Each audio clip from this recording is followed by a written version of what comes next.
Good morning everyone.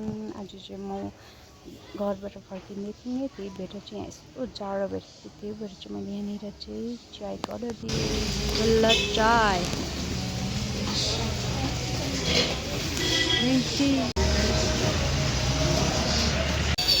गुल्ला चाय यस्तो चिसोमा मैले त खाइसक्नु थिएँ। दार्जिलिङ घुमको वेदर चाहिँ यस्तो छ आज। पहाडको म्यागी।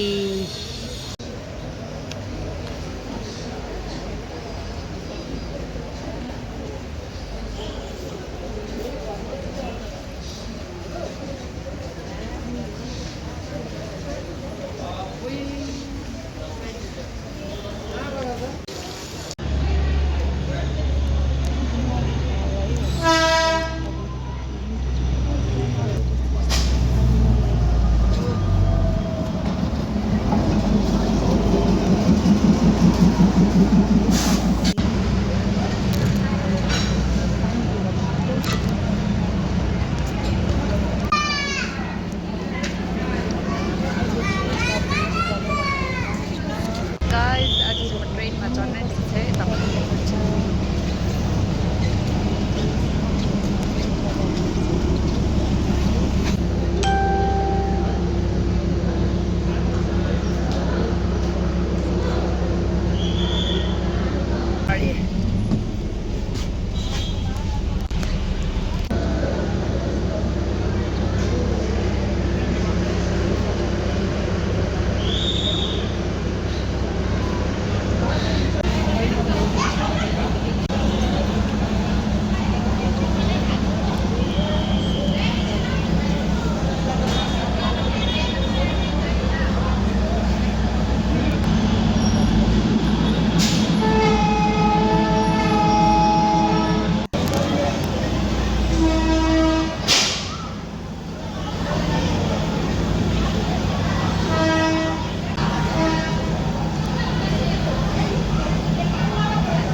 यो खोलिदिनु न आन्टी। आन्टी भित्रबाट